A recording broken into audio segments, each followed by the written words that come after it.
नमस्कार, आप देख रहे हैं द बिहार टॉप। मैं हूं आदेशपुरी। हमारे साथ हैं शशि सर, हैं द ऑफिसर्स एकेडमी के, और हम चर्चा करेंगे जो अभी चाहे TRE 4 में हो रहा है, फिर से असिस्टेंट प्रोफेसर की बहाली के लिए जो प्रक्रिया चल रही है, और सबसे महत्वपूर्ण BPSC 71वीं मेंस हुआ, और अब आगे जो है 72वीं सिविल सेवा PT होने वाला है।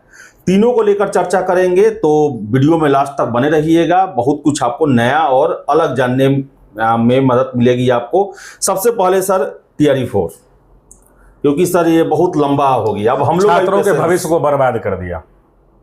फिर से बोल रहे हैं, छात्रों के भविष्य को, उनके मेंटल स्टेबिलिटी को, उनकी दिमागी स्थिरता को, उनकी सोच को, वो बच्चे बेचारे जो पढ़ रहे हैं इंतजार में, उनको मेंटली सबसे ज्यादा अगर टॉर्चर किसी ने किया है तो TRE 4 ने किया है। हो गया? क्या होगा सर इसका? होगा अब जो कि टॉर्चर किया जाएगा कि बस ब्रेक नहीं। अब हम मेरा एक सवाल ये है कि छात्र अपने से घर से कहने गया था छात्र कि हमको 1,20,000 वैकेंसी आ रहा है। परीक्षा नियंत्रक महोदय आए ना, उन्होंने क्या कहा वीडियो बना के? वीडियो में उन्होंने एक अपने एंकर को दिया और उन्होंने कहा कि भाई ADO की परीक्षा समाप्त होने के बाद फॉर्म भरवाने लगेंगे। हमको लग रहा है उनके नजर में ADO की परीक्षा समाप्त नहीं हुई है। ADO तो खुद विवादित हो गया है अभी। कई सारे उसमें दैनिक भास्कर के समाचार पत्रों में खबर आ रहे हैं लगातार। तो मेरा ये कहना है कि जब आप इतने बड़े संवैधानिक रूप से दर्जा प्राप्त संस्था के परीक्षा नियंत्रक हैं, तो आपको गंभीरतापूर्वक जिम्मेदारी के साथ एक और नोटिस या बयान जारी कर देना चाहिए। जिस तरह से वो वीडियो आया था, उस तरह से एक और वीडियो आ जाना चाहिए कि अभी तक क्यों नहीं आया, उसके कारण बता देने चाहिए। अब जानते हैं बच्चा क्या कह रहा है? बच्चा ये कह रहा है कि सर लग रहा है इस पर भी कोई क्वेश्चन मार्क लग गया है। लग गया ही है। जो मुझे जानकारी है कि 24-26 BEd वालों को शामिल करने की प्रक्रिया जो है उस पर विचार चल रहा है। नहीं, शामिल करिए, वो गलत है या सही है वो अलग बात है, लेकिन आप जानकारी दीजिएगा ना। बता दीजिए कि फॉर्म इतना तारीख को अभी नहीं आ रहा है, फॉर्म आने में और डिले होगा, लेकिन आप तैयार रहिए, परीक्षा इसी डेट को होगी। ये कहने में क्या जा रहा है? इतना सारा नोटिस आ रहा है, एक पेज का, और या तो आप कंफर्म नहीं है कि 26 को होगी, और अगर आप ये कहते हैं कि नहीं हमने तो कैलेंडर में लिख के दे दिया है, तो भाई साहब याद कर लीजिए कि कितनी बार लिख के बदलता है।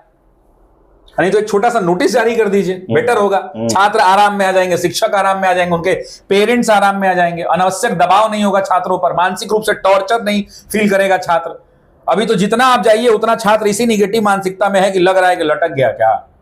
यही चल रहा है, यही चल रहा है सर। हालांकि ऐसा होगा नहीं, आएगा, लेकिन अब वो तो संशय है ना।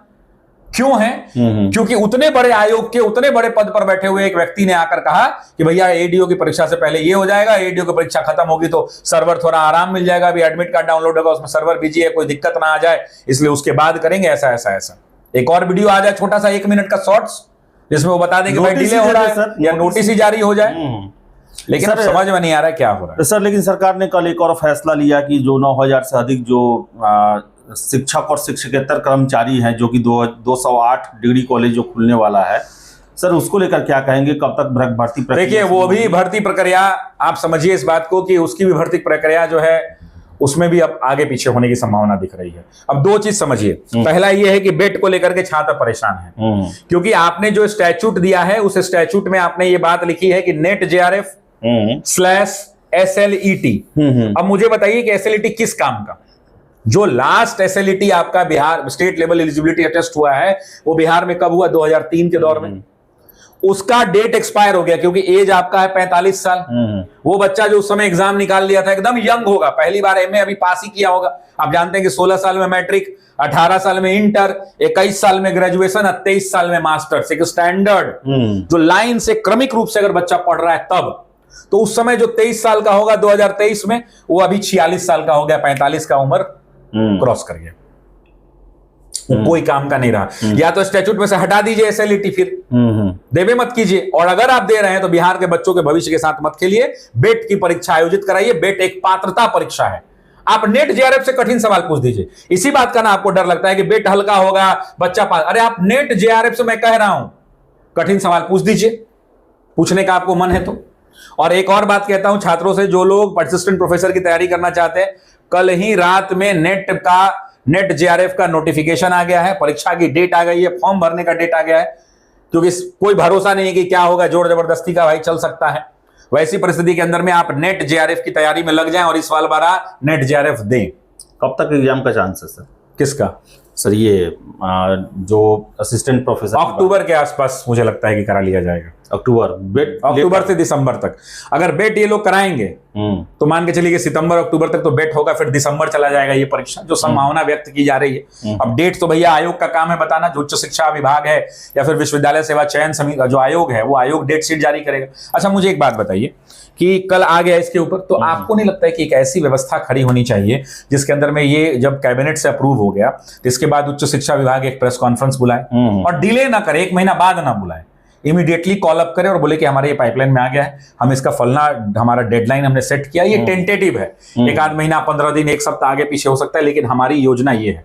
तो मान लीजिए कि अगर वो शिक्षा सेवा चयन आयोग बता दे कि हम परीक्षा दिसंबर में कराएंगे, तो ऐसा थोड़ा होगा कि अगला साल दिसंबर में होगा, 1 महीना आगे ना तो 1 महीना पीछे होगा। तो इससे छात्र अपने आप को क्लियर कर लेगा कि हमको अपनी तैयारी किस दिशा में डोमिसाइल होना चाहिए सर इसमें, किसमें, असिस्टेंट प्रोफेसर में।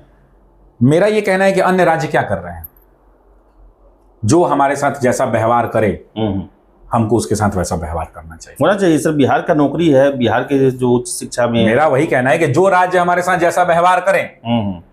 हम चूंकि हिंदी मीडियम स्टेट पढ़ते हैं तो हमारे यहाँ रास्ता लोगों का खुल जाता है, लेकिन जब हमारे बच्चे जाते हैं वहां तो वहां कोई कहता है कि 5 साल यहाँ का मैट्रिक होना चाहिए, तो कहता है कि यहाँ का जनजातीय भाषा होना चाहिए, तो कोई कहता है कि यूपी से पास आउट होना चाहिए, तरह तरह की बातें निकल के आती हैं। तो हमारे यहाँ भी विभाग बैठे और उसको ठीक करे। टीआरई 4 में क्या हुआ, टीआरई में क्या हुआ, छात्र नेताओं ने और छात्रों ने टीआरई 1 से मांग की कि डोमिसाइल होना चाहिए, होना चाहिए, मांग किया, नहीं सुना गया, लाठियां पड़ी।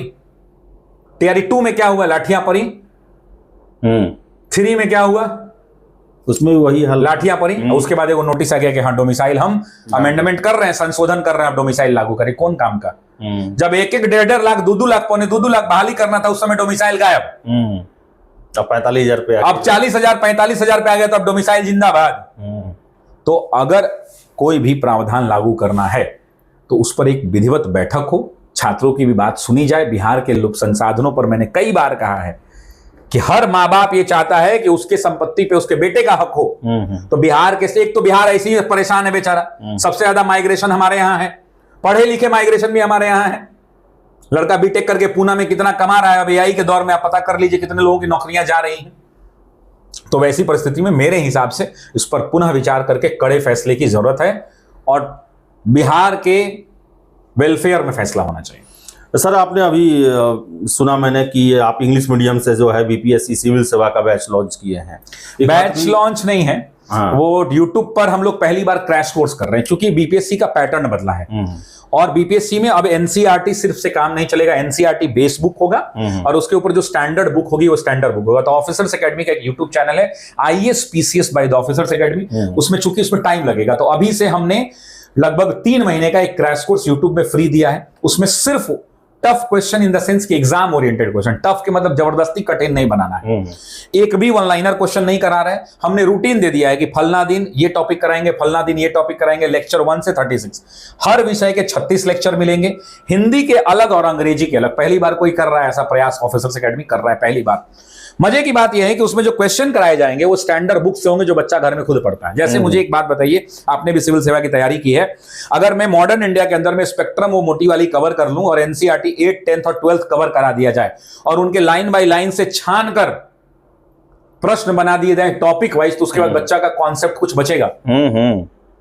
और जितने क्वेश्चंस हम करा रहे हैं वो असर्शन रीजनिंग हो, स्टेटमेंट बेस्ड हो और मैच द फॉलोइंग हो। वन लाइनर के लिए प्रीवियस ईयर घटना चक्र पढ़ा हुआ है, उठा के रिवीजन वही जरूरी है, वो आप घटना चक्र से कर लीजिए, उसमें हमारे सहयोग की जरूरत नहीं। हमने इंग्लिश मीडियम और हिंदी मीडियम कल ही इस प्रोग्राम को शुरू किया है और इंग्लिश और हिंदी की क्लासेस होनी शुरू हो गई हैं और बेहतरीन क्लासेस हो रही हैं। और दावा है कि जब 72वीं का प्रीलिम्स का पेपर होगा तो हम नहीं, हमारे बच्चे बताएंगे कि इनसे उनको कितना लाभ हुआ है। सर मेंस के लिए सर क्या है, मेंस आप देखिए हथवी मेंस काफी डायनेमिक रहा, उसके लिए सर क्या कुछ में लोग हल्ला कर रहा है, लड़ गया।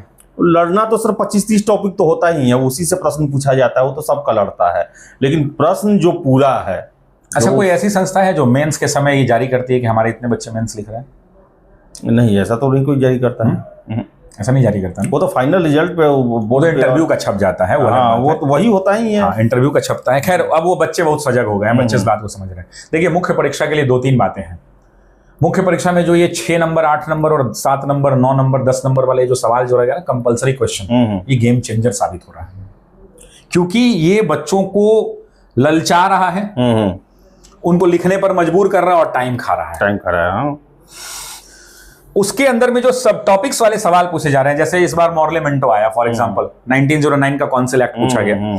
अब उस रिफॉर्म के अंदर में जब आप लिखने जाएंगे तो जो एक सीरियस एस्पिरेंट है वो 3-4 बातों के बाद जाके अटक जाएगा कि 1909 के अंदर में बजट के ऊपर में सप्लीमेंट्री क्वेश्चन पूछने की आजादी दे दी गई, या फिर और भी उसके जो मॉडर्न रिफॉर्म के अंदर में जो मुस्लिम्स को लेकर के दिया गया कि भाई ठीक है उनको पृथक निर्वाचन दे दिया गया। लेकिन उसके आगे 3-4 उसमें ये बता देगा कि सीटों की संख्या इतनी से इतनी बढ़ा दी गई, लेकिन उसके बाद ना वो आधा पन्ना के बाद जब ओरिजिनल कंटेंट की बात है उस कंटेंट गायब हो जाएगा। ये लर्नर फेस कर रहे हैं। इसका एक सॉल्यूशन क्या है कि आप अपने सिविल सेवा की तैयारी के दौरान जितने भी टॉपिक्स को पढ़ रहे हैं उन सब टॉपिक्स को आप 8 नंबर का क्वेश्चन मान के उसका आंसर लिख लीजिए। खुद से नोट्स बनाइए। टीचर्स आपको नोट्स बनवाते हैं, डेट इज ओके। मान लीजिए कि मैंने ही कोई टॉपिक पढ़ाया, rise of nationalism in India, Bharat में राष्ट्रवाद का उदय। टीचर अपने हिसाब से बढ़िया पढ़ाता है, हर शिक्षक प्रयास करता है कि हम अच्छा पढ़ाएं, उसने अपने नोट्स भी लिखा दिए। लेकिन विद्यार्थियों की जिम्मेदारी अब जो होती है, अब नए परिप्रेक्ष्य में यह है कि विद्यार्थी घर जाए तो जो टॉपिक क्लास में पढ़ा है, उसने जिस भी टीचर से पढ़ा है, उसको घर जाके एनसीईआरटी में ढूंढे कहाँ है, उससे पढ़े। उसके बाद स्पेक्ट्रम में ढूंढे कहाँ है, उसकी जो भी बातें बच गई हैं जो उसके नोट्स में भी नहीं है उसको ऐड ऑन करें और फिर खुद से उत्तर करें। मैं आपको अभी बता रहा हूं, किसी भी विद्यार्थी का अगर आज से रिजल्ट हो रहा है या 17वीं से भी रिजल्ट हो रहा है तो विद्यार्थी अपने दम पर 70% रिजल्ट उसका है, 30% उसमें शिक्षकों का योगदान है। चाहे वो मैं हूं, आप हो, कोई और भी शिक्षक है, 30% से ज्यादा विद्यार्थी की सफलता में शिक्षकों का योगदान नहीं है। 70% विद्यार्थी की अपनी कॉन्सेप्चुअल क्लैरिटी, अपना मेहनत, अपना डेडिकेशन, कितने आंसर्स को लिख रहा है, कितना डीपली लिख रहा है, कितना कॉन्सेप्चुअल लिख रहा है, कितना वो रगड़ रहा है ना, उस पर उसका अब सिलेक्शन हो रहा है। ये बात को मानिए और यकीन मानिए, जिस हिसाब से हिंदी मीडियम का सिलेक्शन का रेट घट रहा है वो दिन दूर नहीं है जो हाल यूपीएससी का हुआ वही बिहार लोक सेवा आयोग का हो जाएगा। इससे कुछ जान बचा रहा है, इससे जो है वो हिंदी माध्यम का कुछ जान बचा रहा है। क्योंकि आप इमेजिन करिए कि जो कहावतें हिंदी में पूछी जा रही है, मगही में, अंगिका में, भोजपुरी में पूछी जा रही हैं, जो इंग्लिश मीडियम एस्पिरेंट्स के लिए उनका आंसर उतना को रिलेट करके लिखना कठिन हो जाता है। वो अपनी बातों को समझा पाना उस लॉजिक में मुश्किल होता है, जहां हिंदी मीडियम लीड कर रहा है अभी भी। बाकी जगह आंसर राइटिंग की क्लास में आइदर GS1 पेपर और GS2 पेपर लीड अभी भी अंग्रेजी मीडियम के छात्र लेके जा रहे हैं। मेरा अपना एक विकल्प है, मेरा अपना एक सोच है, हर व्यक्ति का सोच डिफर कर सकता है। 72वीं कैसा रहेगा सर? ADO से आसान नहीं होगा, ADO से ऊपर का पेपर होगा। ADO से ऊपर का पेपर? बिहार लोक सेवा आयोग ये बताएगा कि हम परीक्षा के स्तर को ऊंचा ले जाना चाहते हैं, हम वैसे पदाधिकारियों को अपने यहाँ लाना चाहते हैं जिनके पास कॉन्सेप्चुअल क्लैरिटी हो, डेप्थ हो, अनइवन फैक्ट्स हो, ये नॉलेज होना चाहिए। तो मेरे को ये लगता है कि ADO से कमजोर पेपर नहीं होगा। वो तो पेपर आने के बाद पता चलेगा। बिहार लोक सेवा आयोग चौंका भी सकता है, जैसे पिछली बार चौंकाया, इतना आसान कर दिया 70वीं के अंदर में। तो ऐसा चलिए, तो शशि शरण थे और TRE4 को लेकर काफी नाराज हैं। नाराज इसलिए भी हैं कि 1-1.5 सालों से ये भी इंतजार कर रहे हैं, हजारों हजार छात्र इनसे जुड़े हुए हैं।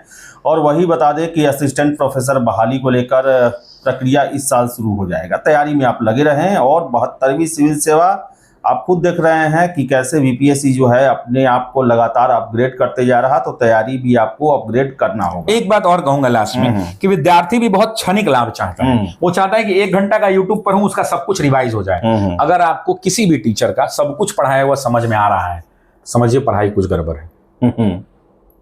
पढ़ाई में कुछ गड़बड़ है। आप अगर YouTube पर भी पढ़ रहे हैं या किसी से ऑफलाइन में भी पढ़ रहे हैं, डीप स्टडी मिलेगी ना तो 1 घंटा में कोई 10 वो नहीं 5 वो MCQ समझा पाएगा आपको, क्योंकि हर कॉन्सेप्ट को धागा तोड़ना है। तो टाइम टेकिंग प्रोसेस लगेगा, इसलिए हड़बड़ाइएगा नहीं, पेशेंसली पढ़िएगा तो आपको लाभ मिलेगा। चलिए, तो पेशेंस तो रखना ही पड़ेगा और अध्ययन करना ही पड़ेगा, आपको कड़ा मेहनत अब करना पड़ेगा। तो चलिए, इस वीडियो में इतना ही। आपकी क्या राय है? कमेंट बॉक्स खुला हुआ है। बहुत बहुत धन्यवाद।